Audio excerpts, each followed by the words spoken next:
Welcome back to a very special holiday-themed episode of Vinylology, with a lot of releases from the 1980s and our first ventures into the world of jazz. As a child of the 80s, it only seemed appropriate to revisit my hometown of Charlotte, North Carolina for this episode. I also swung by Repo Records, a record store that I've visited occasionally for the last 30 years in their different locations. I checked it out again after a long time in their newest location for Record Store Black Friday. Also, I'm very happy to introduce all of my brothers with a brand new Palatine.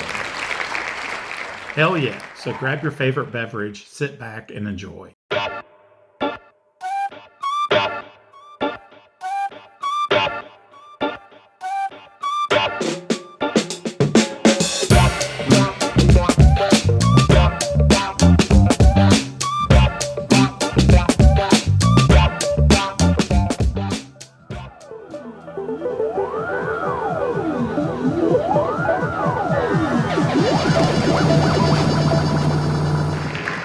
These guys might not want me to say this, but I think they're funny and really sort of adorable.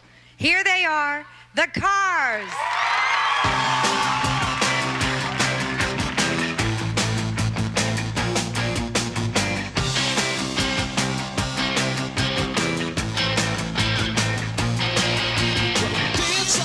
Shake It Up is the fourth studio album by American rock band The Cars, released in 1981, and was the last Cars record to be produced by Roy Thomas Baker. After the success of their first three albums, The Cars had enough money to build their own recording studio in Boston, where the album was recorded. The new setup allowed The Cars more time to tinker with their sound, and much of the album was recorded in pieces by each member of the band, instead of them being in the same room. The album is a much more pop-oriented album than the more art rock stylings of its predecessor, Panorama. The sort of silly title track and lead single Shake It Up became their first Billboard Top 10 hit. It was actually written years earlier by the band's songwriter and lead singer Rick Ocasek. The band had previously recorded the song a couple times in the studio over the years and had not liked the results. For the Shake It Up album, they decided to treat it as a brand new song and completely changed every part. The song is often cited as one of the earliest examples of the new wave musical genre, being primarily reliant on dance pop, but with pop rock elements and heavy use of synthesizers. Guitarist Elliot Easton wanted his solo to sound like two guys trading off, so he plays two different guitars. The first being a Fender Telecaster, then midway through the solo he switches to a Gibson for a more heavier rock sound.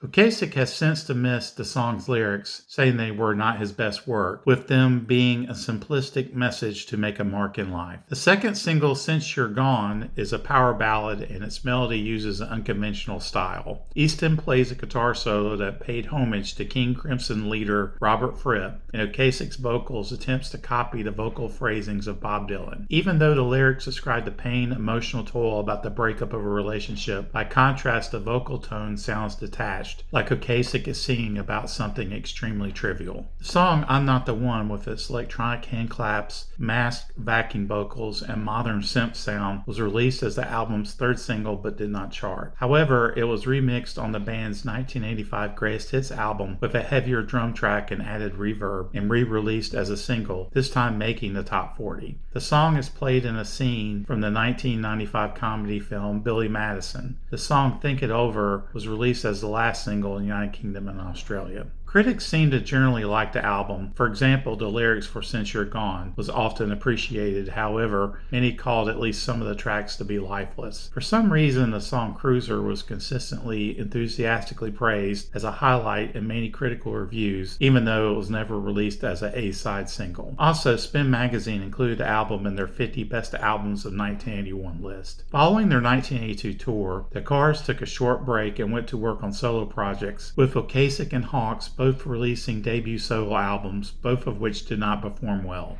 My copy is from the Cars to Electric Year's 1978 to 1987 box set done by Repo Records. This has been remastered and is on 180 gram orange-red marble vinyl and sounds fantastic. As I said before for Panorama, I completely recommend this box set. Repo has also recently released the album on its own in various other pressings and colors, like a darker red and also green. It doesn't look bad, but is anyone going to be in it? This is another one that's not too obscure. The Cars. Shake it up.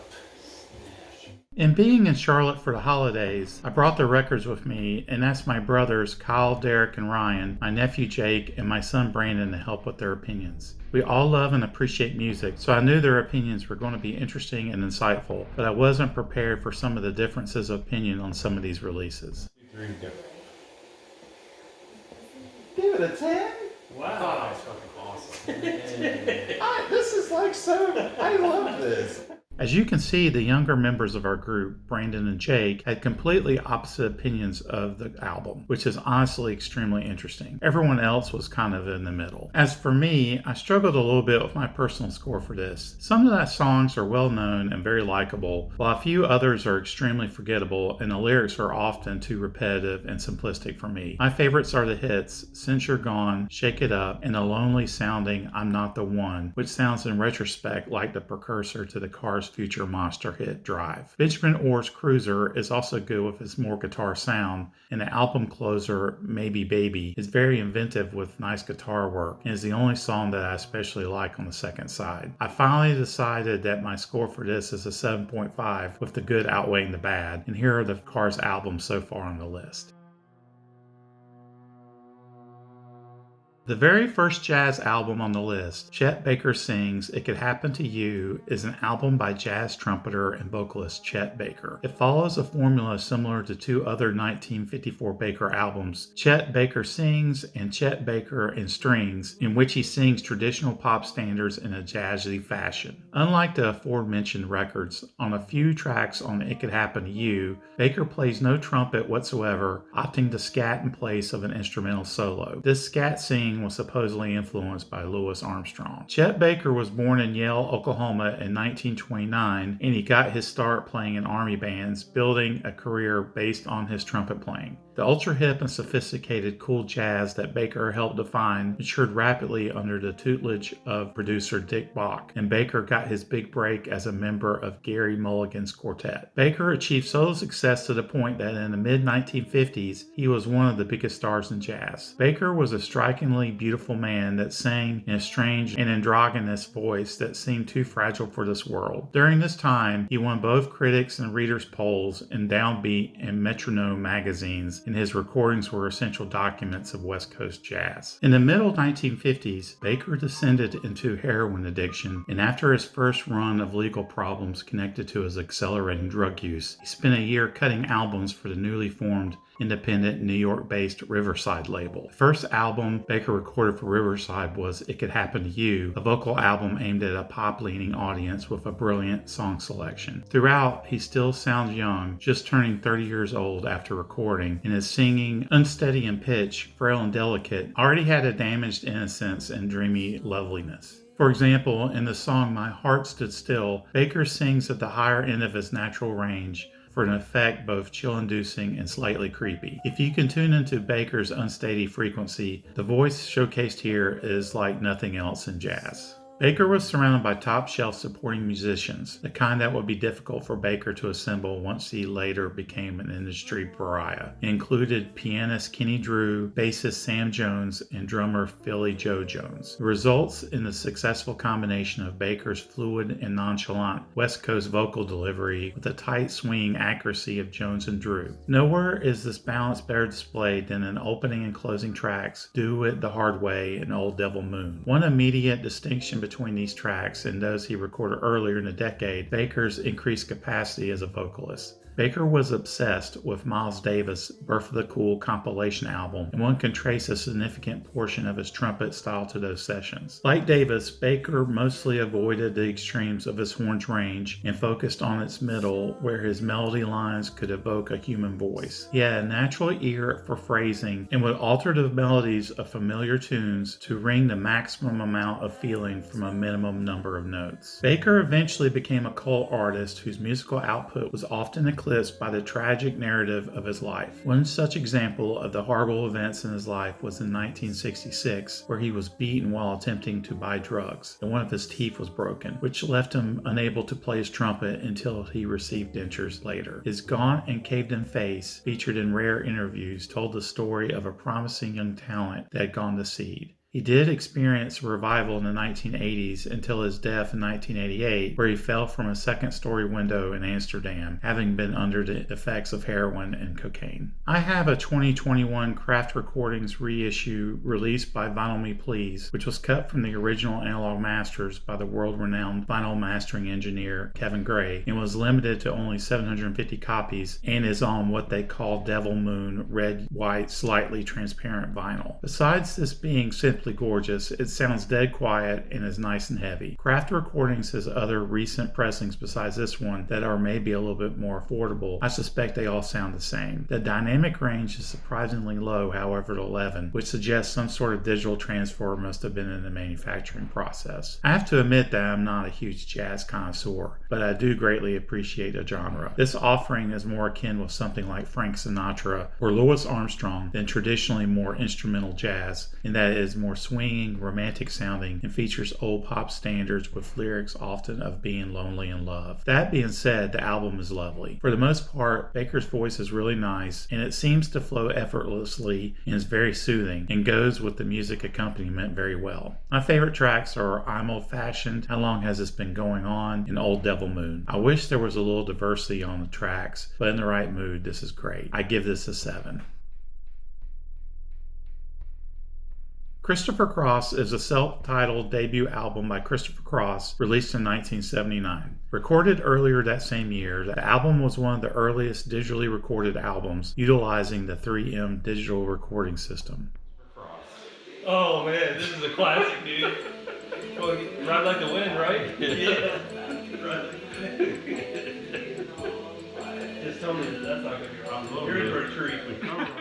In 1981, it won the Grammy Award for Album of the Year, infamously beating Pink Floyd's The Wall, along with Grammy Awards in 4 other categories. It's also noteworthy for being one of the most influential soft rock albums of the late 1970s and early 1980s.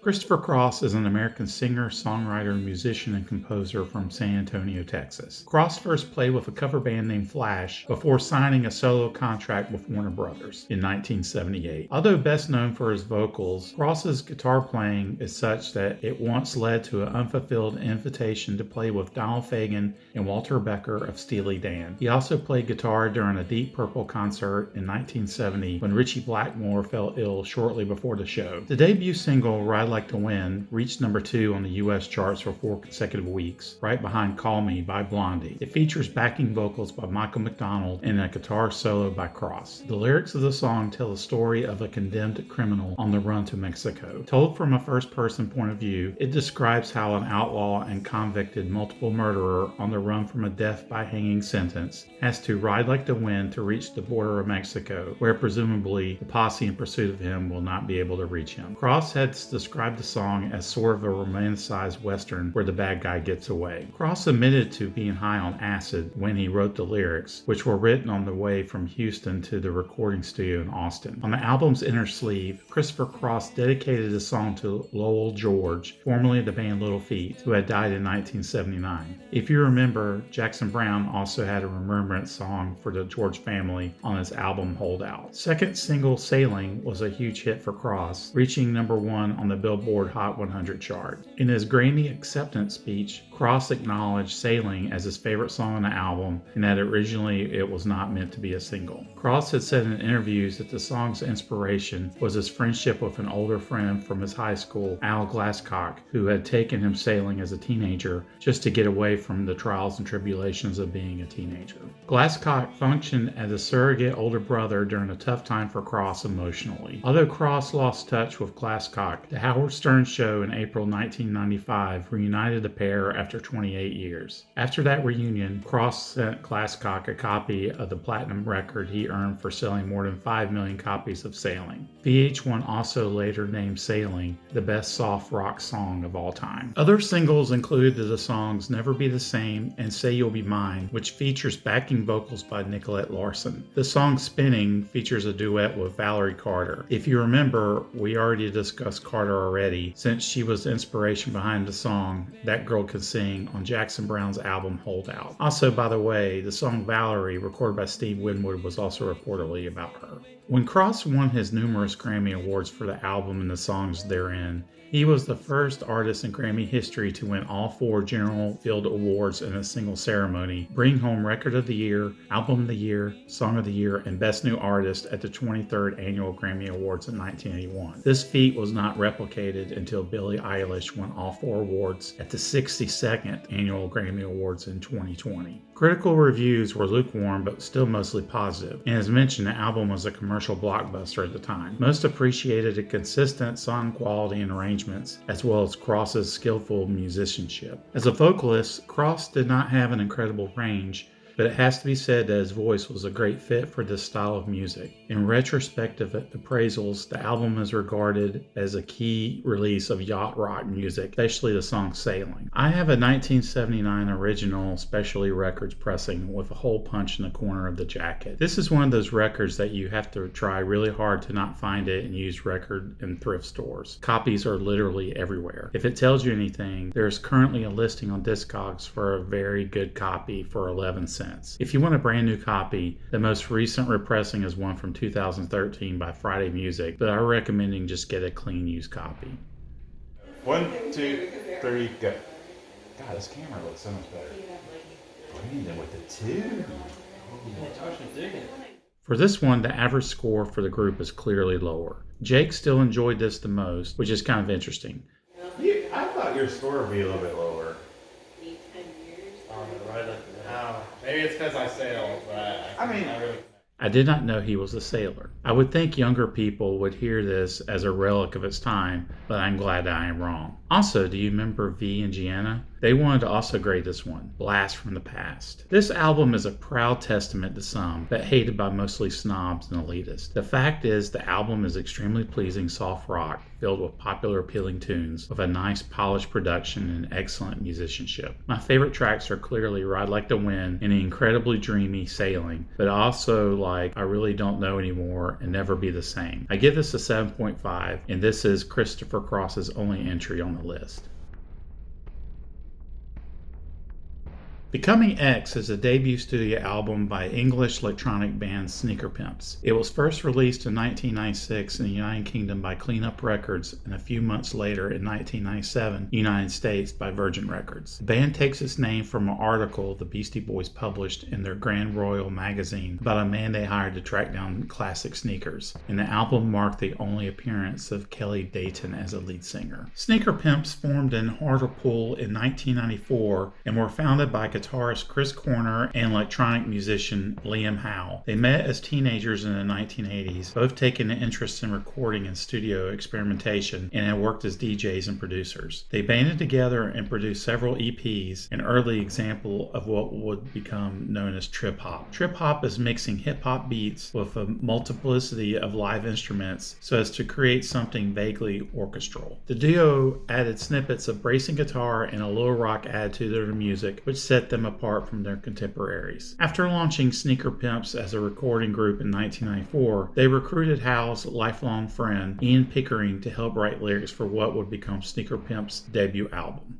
Corner recorded vocals for several demo tracks, but the band decided the kind of music that they were writing would better suit a female voice. At their manager's suggestion, they saw Kelly Dayton performing in a pub with her band The Luminaires and invited her to sing on some demos, including an early version of Six Underground. She soon joined the band, and the demos won the group a contract with Virgin Records. The group was presented as a trio featuring Howe, Corner, and Dayton, while bassist Joe Wilson and drummer Dave Westlake were added as supporting musicians. The album used samples from Sandy Denny and Carlos Santana, as well as from various 1960s and 1970s movies. Released in 1996, Becoming X was commercially successful in the United Kingdom, while the songs Six Underground and Spin Spin Sugar would become hits in the United States. Fueled by the success of the former single, the album spent 23 consecutive weeks on the US Billboard 200. The album sold over 1 million copies, and the band toured for 2 years to support the album, including gigs alongside Aphex Twin. A remix album, Becoming Remixed, followed in 1998 and serves as a companion piece to the band's album and was originally limited to 30,000 copies.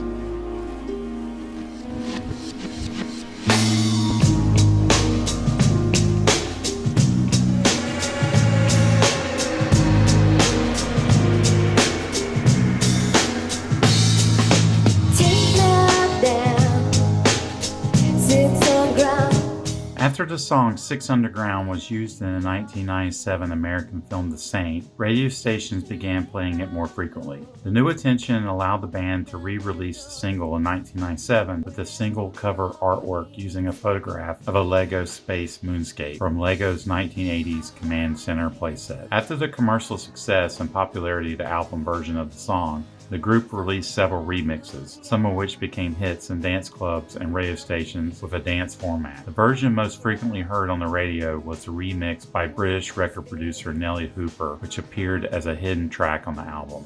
The horns and harp melody at the beginning of the song are both sampled from Golden Girl, a track from the 1964 James Bond film Goldfinger. The song plays during a scene Bond discovers Jill Matterson covered in gold paint. The A12 heard repeatedly in the Nellie Hooper version is sampled from De La Soul's 1993 song Break of Dawn from their Balloon Mind State album. The lyrical content is about being trapped in a small town desperate to escape. The music video for the song uses the Nellie Hooper edit, with actress Laura Prepon of That 70s Show being featured in the video. A grueling tour to support the album in the United States strained relations within the band, and Howe left the tour prematurely. After the tour ended, Dayton had taken a break and was away traveling, so Corner sang on the new demos for the album's follow-up. When Dayton returned, she was told by Howe and Corner that her voice was no longer considered suitable for their new music, and that Corner's voice was a better fit. Due to their other ongoing personality conflicts and the band's concern about being stereotyped as a faddish, female-fronted trip-hop act, Dayton was fired and Corner took over on lead vocals. This significant lineup change caused Virgin Records to drop the band. Later, supporting band members Wilson and Westlake departed in 2002 after the release of a couple of subpar albums, and the band went into hiatus. In 2016, Howe and Corner revived the group and they released their fourth LP in 2021. Fun fact, previous singer Kelly Dayton, also known as Kelly Alley, started a solo career and she co-wrote the 2006 hit song Faster Kill Pussycat with Paul Oakenfold that was performed by actress Brittany Murphy. I have the 2020 European 2 LP reissue on 180 gram vinyl, which mistakenly says the speed is 33 1/3 RPM on the labels when it is actually 45 RPM. Also note that there are basically two vinyl versions of this album, the original 1996 UK release and then another version on the 2008 releases and thereafter, which has included 3 remixes for the songs Six Underground, Spin Spin Sugar, and Postmodern Sleaze, and no mention of it on the liner notes. My CD version from 1997 actually has both versions of Six Underground and the 2 other original versions on it. The original CD versions also have a different cover of the band instead of the circuit board close-up you see on most versions. If you want my opinion, I recommend the newer LP versions with the remixes. The songs sound better than the originals, even though the originals have slightly longer track times. Besides, the original 1996 UK LP is super rare and expensive. This is Sneaker Pimps Becoming X. This is Trip Hop.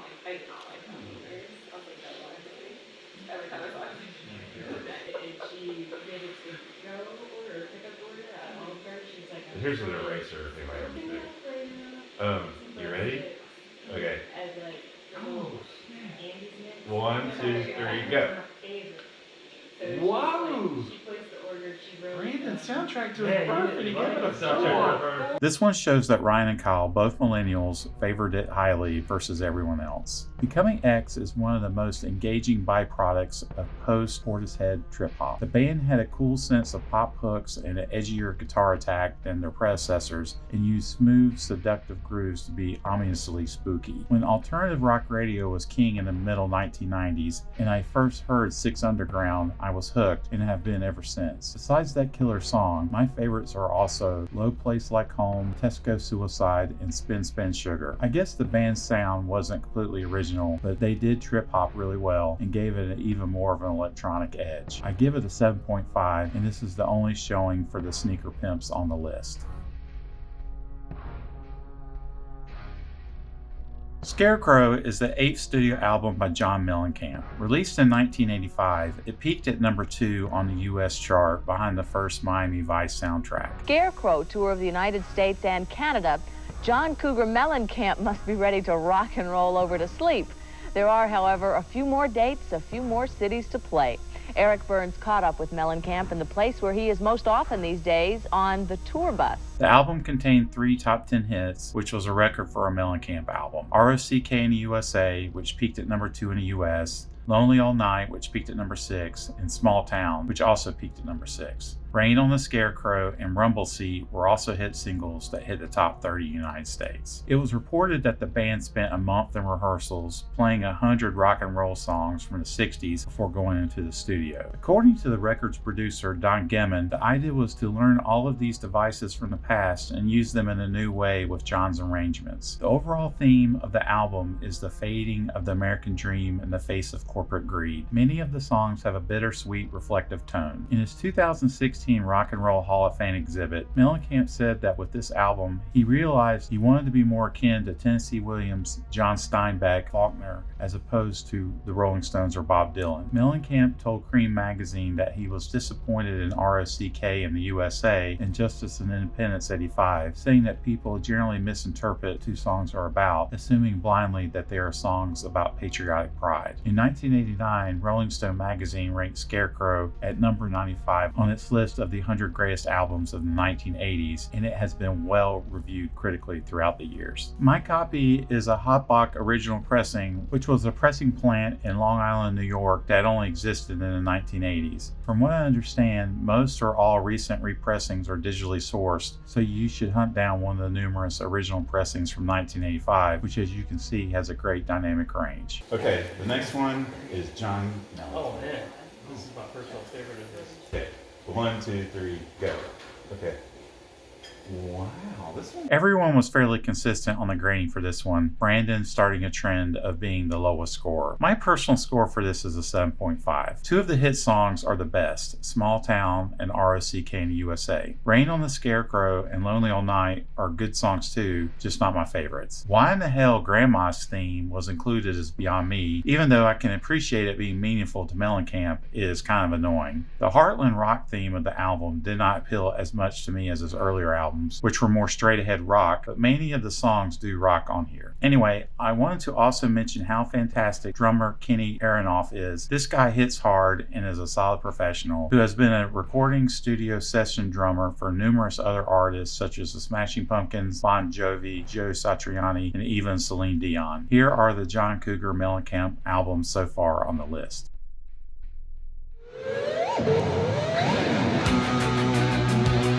Whiplash Smile is the 3rd studio album by English rock singer Billy Idol, released in 1986 by Chrysalis Records. After a successful 1983 album Rebel Yell, Idol continued his collaboration with producer Keith Forsey and guitarist Steve Stevens while writing and producing songs for the album. The album utilizes Stevens' characteristic guitar work and synth-heavy production. This will be Idol's last album with Stevens until his comeback almost 20 years later. William Michael Albert Broad, born in 1955, known professionally as Billy Idol, is an English singer who holds dual British and American citizenship. He first achieved fame in the 1970s, emerging from the London punk rock scene as the lead singer for the group Generation X. After that group dissolved, Idol moved to New York City in 1981 to pursue his solo career in collaboration with Stevens, which led to international recognition and made Idol a lead artist during the MTV-driven Second British Invasion in the United States. 3 singles were released from the album: To Be a Lover, Don't Need a Gun, and Sweet 16, peaking into the top 40 on the Billboard Hot 100. Soul Standing By was released as a single only in Australia and New Zealand. To Be a Lover became the 2nd high-profile cover Idol released as a single after 1981's Money Money. To Be a Lover was originally performed by William Bell and Booker T. Jones during the Stax era as a soul ballad titled I Forgot to Be Your Lover, hitting number 45 on the Hot 100 in early 1969. This version has since been sampled by hip-hop artists Ludacris, Jaheim, and Delated Peoples. In 1977, the song was covered as a more up-tempo reggae number by Jamaican singer George Faith under the amended title of To Be a Lover, Have Mercy. Besides Idol's album version, various remixes were also released, and notably the Mother of Mercy mix, with its harder-sounding, prominent heavy guitar riff dominating most of the track with a distorted female groan saxophone interlude, was later featured on Idol's 1987 remix compilation album Vital Idol, which I have on CD. Second single, Don't Need a Gun, with its lyrical content about the risk of using firearms, also alludes to Idol's past influences with references to the songs Tutti Frutti, Flip Flop and Fly, and Lawdy Miss Clawdy, as well as name-checking Elvis Presley, Johnny Ray, and Gene Vincent, all who died in ways not related to a gunshot.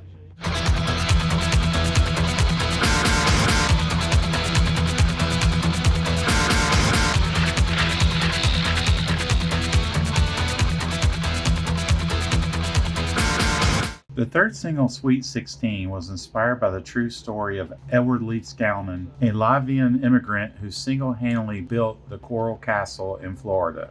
In Latvia, Lee Scalman was set to marry Angus Gavust, but she broke the engagement and he decided to immigrate to America. He built the Coral Castle there in dedication to Angus, who he often referred to as his Sweet 16. Idol wrote the song after watching an episode of Leonard Nimoy's program In Search Of, based on Coral Castle, and has since said it was also a testament to Idol's then girlfriend, Perry Lister, whom he had just ended a 7-year relationship with. Lister had previously sang the French backup vocals on Idol's hit song Eyes Without a Face. Whiplash Smile received generally mixed reviews from music critics, with most commenting on the triteness of the lyrics, but more positively on the energy of the tracks, and enjoyed the continuation of Idol's persona, which often came across as a 1980s version of Jim Morrison. Commercially, the album noted a success similar to his previous album, hit number 6 on the US and number 8 in the UK charts, and also peaked inside the top 10 in many other countries, such as Austria, Canada, Germany, New Zealand, and Switzerland. The album has sold more than 2 million copies worldwide. I have the 1986 RCA Music Club pressing, which has really nice custom labels. If you didn't know, there used to be huge music clubs in the United States. The big one was Columbia House, and then there was RCA. You used to get like 10 albums in the mail for a penny if you committed to buy a certain number of other albums at full price. I did it all the time for cassettes and CDs. Anyway, this album is relatively easy to find, and usually around $15 to $30, especially online. There was a 2013 UK repressing that for some reason is super rare. Next one, Billy Idol, Whiplash. 1, 2, 3, go. Dude, I was on track to give it a 10 until the second half of the album. Yeah. That's what I'm down. That's what I'm telling you. I am personally a little astounded that this scored as high as it did by the group. I was expecting something lower. I have to be honest here first and say that this is a very nostalgic album for me. I used to listen to it all the time when I was 16 and 17 years old. You can now figure out my age. I love Billy Idol, but I think I love Steve Stevens more. That guy is beyond words with what he does with his guitar. He is criminally underrated as well as inventive and innovative. So the first side is generally the really good stuff, with my favorites being World's Forgotten Boy, To Be a Lover, Soul Standing By, Don't Need a Gun, and the very melancholy Sweet 16. Wow, maybe that last song was about me, but somehow I doubt it. The rest of the songs are forgettable, unfortunately, so combining the highs and lows, my personal grade is a 7.5. Crank up World's Forgotten Boy in your car. Do it.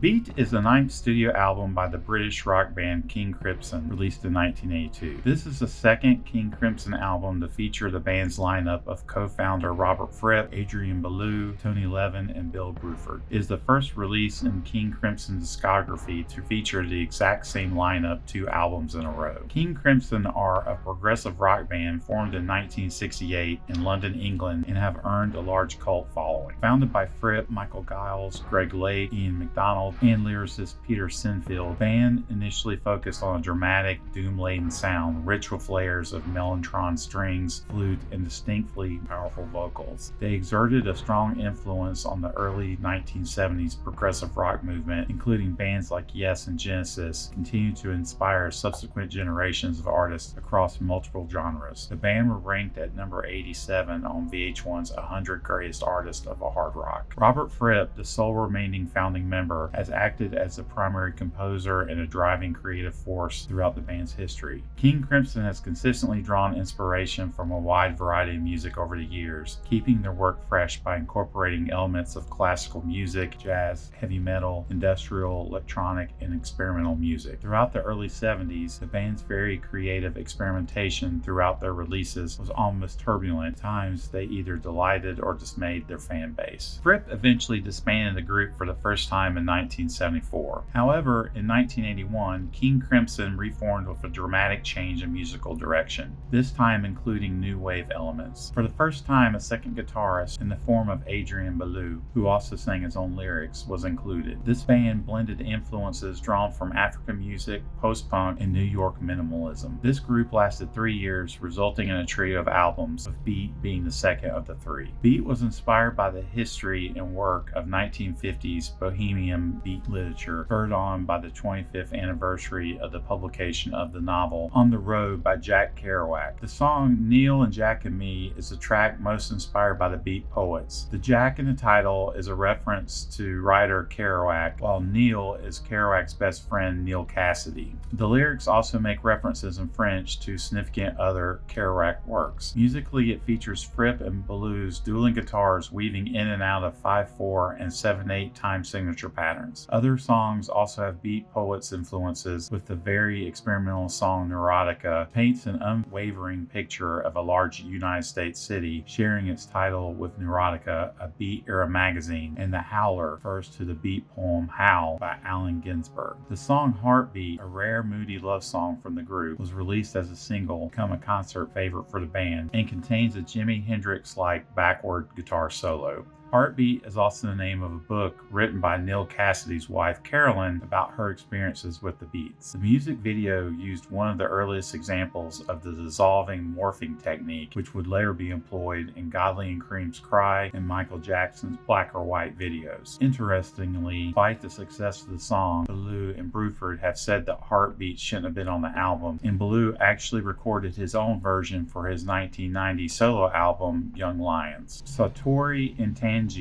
derives its title from Satori in Paris and the city of Tangier in Morocco, where a number of beat writers resided and they often use as a setting for their writing. The song is entirely instrumental, with the distinctive intro being performed by Tony Levin on the Chapman stick and driven by an effects-driven guitar that sounds almost like a keyboard. The recording of the album proved to be difficult for the band, and Belew recalls the recording experience as the worst he's ever had been part of. The song Requiem especially is notable for the drama it caused. It is an improvisation set to the backdrop of a Frippertronics loop from Fripp's 1979 tour. After Levin and Bruford recorded the rhythm tracks, Belew returned to the studio alone to record additional guitar overdubs. Fripp later did the same, and when the group had reconvened, Belew was not in agreement with Fripp's overdubs and even told Fripp to leave the studio. Fripp, though visually upset, complied and headed for his home in Wimborne. He was not heard from for around 3 days. Bruford wrote a supportive letter, and the group's manager had a phone call with Fripp to get the members to reconcile. Belew would later apologize, but the group had broken up and didn't reunite until the 1982 tour, and Fripp was not involved in any of the mixing or post-production for the album. Regardless of all this, the album was commercially successful and the group was well received on tour. Beat reached number 39 on the UK albums chart, and critical reception was positive, noting that the band's performances still sound inspired. Perhaps the songwriting wasn't as catchy or strong as it once was, but also noted that the album had the most radio-friendly songs ever recorded by the group.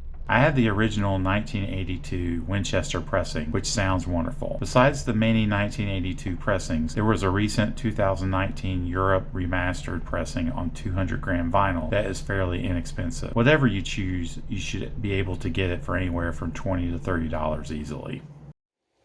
Okay, King Crimson's Beat. Exactly.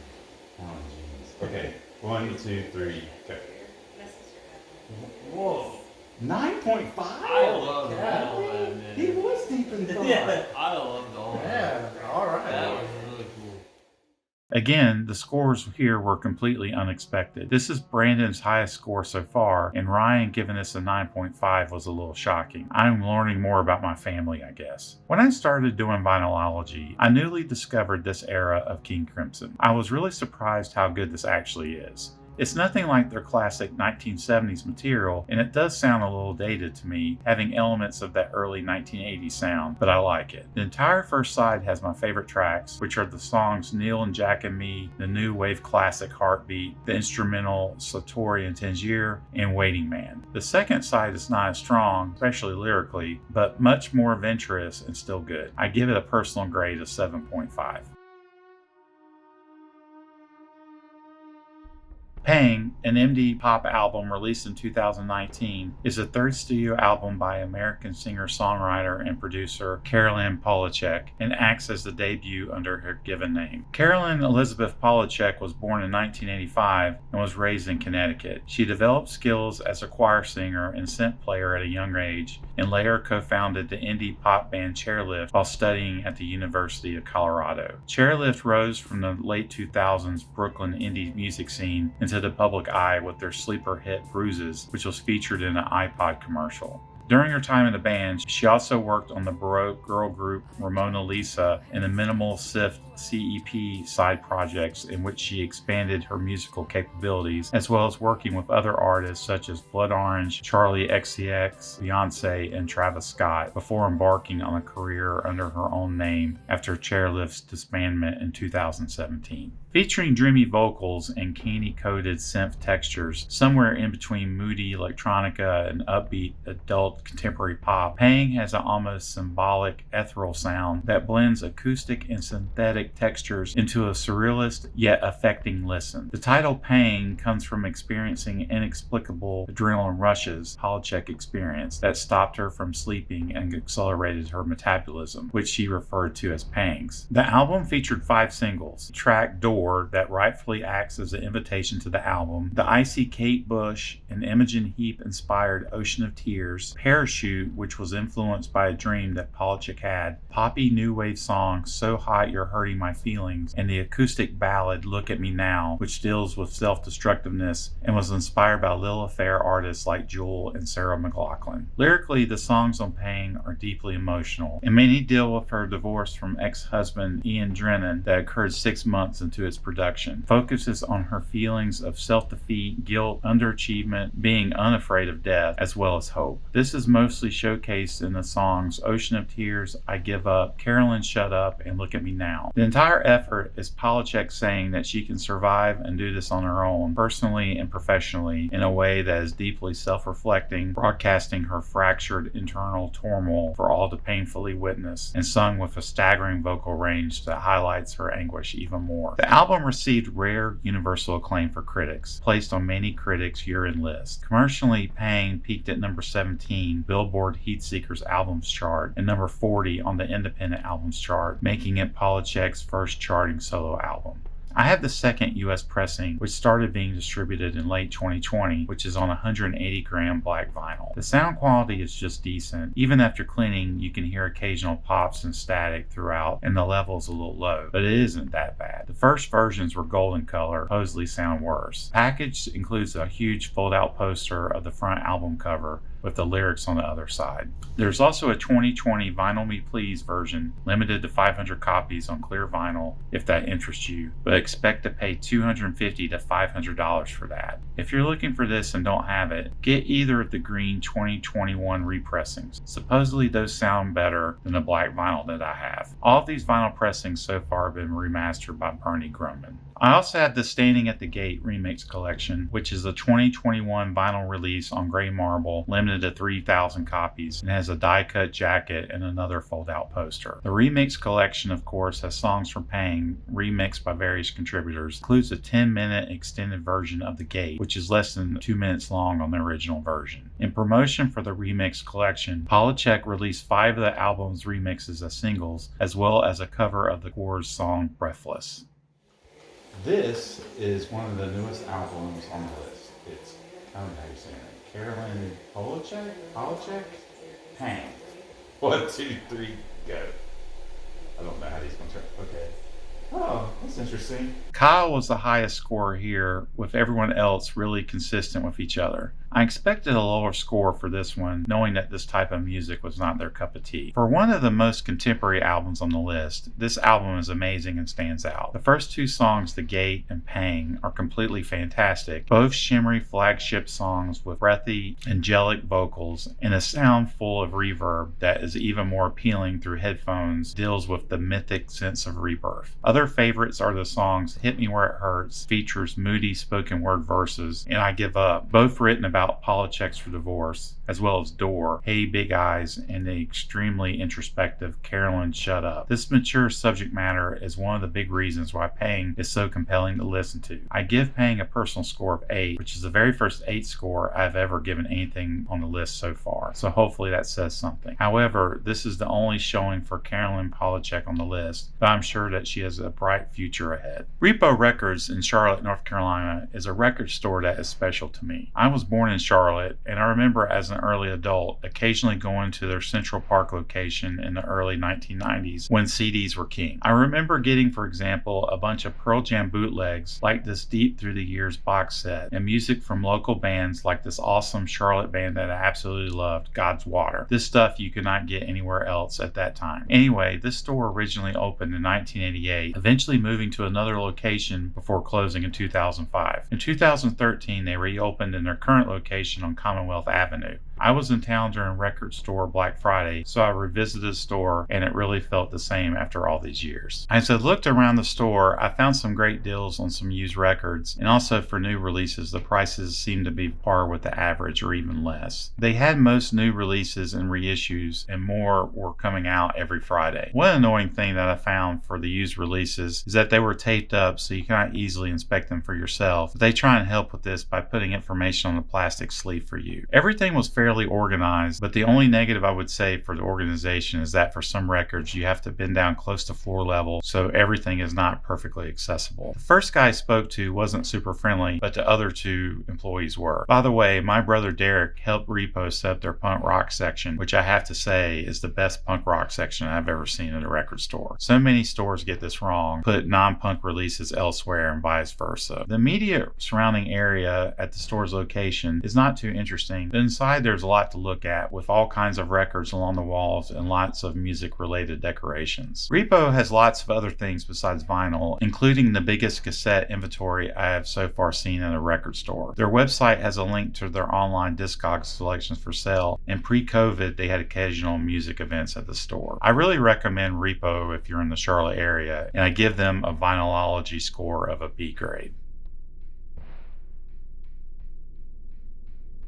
Private Eyes is the second solo album by guitarist Tommy Bolin. Bolin was an American guitarist and songwriter who played with the James Gang and Deep Purple in addition to maintaining a notable career as a solo artist and session musician. This was Bolin's last album as he died of a drug overdose while on the promotional tour, opening for Jeff Beck 6 months after the album's release. One of Bolin's first bands opened up for Led Zeppelin, and after starting to gain a reputation as a great guitarist, Bolin later agreed to join the James Gang, being a replacement for Joe Walsh. Bolin wrote or co-wrote all but one song on his 2 albums with the band. After leaving the James Gang and doing some studio work, he recorded his first solo album and was coached by the Beach Boys in order to do his own vocals. During the recording of his debut album, he was contacted by and later joined Deep Purple as a replacement for Richie Blackmore on a recommendation by singer David Coverdale. Bolin recorded on Deep Purple's album Come Taste the Band and again co-wrote many of the tracks. While the Come Taste the Band album sold moderately well and revitalized Deep Purple for a time, the concert tours had many low points. Audiences expected Bolin to play solos that sounded like Richie Blackmore's, but the guitarist styles are very different. Also, Bolin's issues with hard drugs led to several subpar concert performances. One such concert in Tokyo came after Bolin had passed out and fell asleep on his left arm for 8 hours. At showtime, he was only able to play simple chords, and unfortunately, this concert was recorded for a live album called Live last concert in Japan. Despite pleas by band members to not release the album, it came out in Japan and found its way into the UK and US markets. Bolan was upset that he seemed to always be a replacement for another well-known guitarist, first with Walsh and later with Blackmore. This affected his playing and his attitude, and after the tour, Deep Purple broke up for the first time in March of 1976. After Deep Purple disbanded, CBS Records signed Bolan, who had created a new band and recorded the Private Eyes album. While it's more of a conventional rock album than Bolan's debut, this album showcases Bolan's various styles. Critics seem to enjoy the 9-minute rocker Post Toasty the most, with the song merging a long jam section with lyrics concerning the dangers of drug addiction. The song Shake the Devil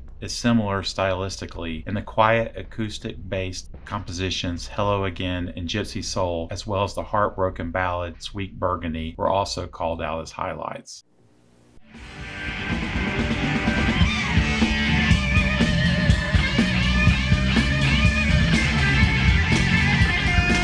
Bolan's tour for Private Eyes, where he opened for Peter Frampton and Jeff Beck, would be his final live appearances. In his final show on December 3rd, 1976 in Miami, after encoring with a rendition of Post Toasty, he posed for his last photo as he was sitting backstage with Jeff Beck after the show. Just before Bolan's final concert, an interviewer told him to take care of himself, to which Tommy replied, "Don't worry about me, I'm going to be around for a long time." Hours later, at the age of 25, Bolan died from an overdose of heroin and other substances, including alcohol, cocaine, and barbiturates. He was buried in Calvary Cemetery in Sioux City, Iowa. My copy is a 1976 Columbia Records Santa Maria pressing. It has a cut corner and has some scratches, but it still sounds great. This has not been repressed since 1976 in the United States, but it has in other countries. I would think the definite edition is a 2017 180-gram reissue from Speaker's Corner. They always source the reissues from the analog tapes, and this has been remastered, and they always do great work. You can get that version online currently for around $30.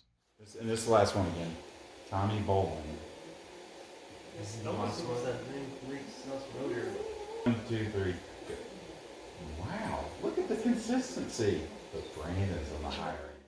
I figured that Brandon would like this more. He is more of a blue-collar, no-nonsense guy, and I could totally see why he would like blues rock material more. The rest of the group was very close to each other. It is uncanny. I have heard of Tommy Bolan before, mostly from the Motley Crue cover of Teaser, but never really got into his discography before. Listening now, this guy was clearly an amazing guitarist with a great relaxed vocal style, and was absolutely a loss to the music world. My favorites from this are Busting Out for Rosie, the horn-heavy Shake the Devil, and the lovely Hello Again. Special mention to the classic guitar showcase Post Toasty with its Smoke on the Water riff, so clearly Bolan's participation in Deep Purple must have been an influence. This song is great. The album overall maybe goes a little too much all over the place, but it isn't that bad. It makes the songs really diverse from each other. I give Private Eyes a 7.5 and encourage it for anyone like me who is new to his music. With the earlier Chet Baker's album being the first jazz album on the list, here is the second, released just exactly 60 years later. Heaven and Earth is the fourth studio album by American jazz saxophonist Kamasi Washington, whose instrument of choice is typically the tenor saxophone. Clocking in over 2.5 hours, it was released in 2018, both CD and LP versions of the album containing an extra disc called The Choice, which is hidden within a closed part of the packaging, which must be cut open to access the disc. Kamasi Washington was born in 1981 and raised in Los Angeles, California. He's a graduate of the Academy of Music of Alexander Hamilton High School in Los Angeles and enrolled in UCLA's Department of Ethnomusicology, where he began playing with jazz-inspired faculty members such as Kenny Burrell, Gerald Wilson, and Billy Higgins, who mentored a quartet with Washington. The group released their debut album Young Jazz Giants in 2004 on Birdman Records. Performed studio work during his early career, most notably on Ryan Adams' Gold, You're Dead by Flying Lotus, and on albums by Run the Jewels, Thundercat, and Kendrick Lamar. After arriving with a bang on this 3-album triple album debut called The Epic, Heaven and Earth is his follow-up double album billed as nothing less than a metaphysical look at all of creation, which is almost a 2-part concept album. The first half, titled Earth, represents the world as Washington saw outwardly, the world in which we all live, with worldly preoccupations and limitations. The second half, titled Heaven, represents utopian thought of the world as he saw inwardly, the world that is to come. For the album, Washington again used his massive Next Step and the West Coast Get Down Band, which consisted of Los Angeles musicians and include bassist Miles Mosley and Stephen Thundercat Bruner, as well as drummers Ronald Bruner Jr. and Tony Austin, which is simply a rhythm section that is absolutely amazing. Rounding out the band is a jazz orchestra, a symphony orchestra, and a choir, and features some guest vocalists. Some of the musical ideas reshape classic retro jazz pieces into something new and modern, and the whole effort is a major dose of Afrofuturism, providing a seamless combination of R&B, iconic 60s and 70s jazz, and the orchestral cinematic power. The Earth set opens with a stunning Fist of Fury, a cover of the theme from Bruce Lee's movie Fist of Fury. The other cover is a funky take on Freddie Hubbard's Hubtones with layers of propulsive Latin rhythms, featuring a Dante Wilslow's trumpet solo, a tenor sax solo from Washington, and a fantastic drum solo alone that almost alludes to Miles Davis's Bitches Brew. Of the originals, Connections is a space jazz embrace of hard bop and 20th century West Coast jazz, great solos from Porter and Winslow,